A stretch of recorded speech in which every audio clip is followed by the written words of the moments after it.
On m'a demandé de vous parler aujourd'hui d'un article que j'affectionne beaucoup, puis que j'ai eu plus de misère à trouver ici au Canada, surtout au Québec, par rapport à l'Europe. C'est ce casque allemand de la Deuxième Guerre mondiale. Donc on peut voir que c'est un original en tant que tel.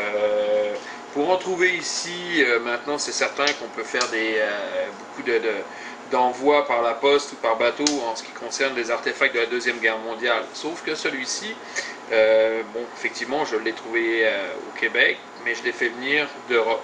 On peut remarquer qu'à l'intérieur, son cuir est tout à fait présent, ce qui est habituellement très rare sur les casques allemands de la Deuxième Guerre mondiale. Et dans un état très très beau. On peut remarquer aussi que la personne qui l'a porté, puis ça prouve juste une chose de son originalité, c'est qu'il est venu marquer ses initiales de son nom et de son prénom. Donc à mon avis, on peut parler peut-être de Walter pour un W, surtout pour les casques allemands. Et voilà. Donc ça, on peut remarquer que l'extérieur, par contre, ce qui est un peu moins intéressant, c'est qu'il a été, on peut voir, été repeint. Habituellement, les casques sont plus verts kaki, un petit peu comme les casques de 14-18 français. Ça, c'est un casque de 14-18. Et lui, c'est vraiment du 39-45. Sa spécificité par rapport à d'autres casques allemands de la Première Guerre mondiale versus la Deuxième, c'est que les autres, ils avaient des boulons ici. On appelait ça des casques allemands à boulons. Parce que c'était justement pour les guetteurs qui guettaient à la limite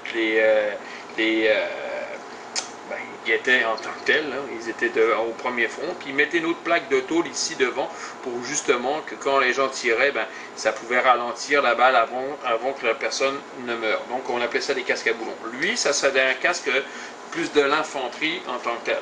Donc vous voyez, ce que j'ai réussi à trouver, puis ce qui était intéressant aussi, c'est le masque à gaz qui correspond aux mêmes années à peu près, justement, en 39-45. Justement, c'est un masque à gaz à l'intérieur, en ce qui concerne le filtre, est de 1937, et le casque par lui-même est de 1935.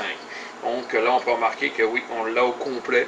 C'est une très très belle pièce aussi, parce que habituellement, on les trouve avec le plastique ou des verres brisés, mais elle n'a pas été brisée. Donc là, on peut parler de deux beaux artefacts de la Deuxième Guerre mondiale qui peuvent très très bien être dans une collection privée. Surtout en Europe, il y a des gros collectionneurs de tout ce qui est artefacts de la Deuxième Guerre mondiale.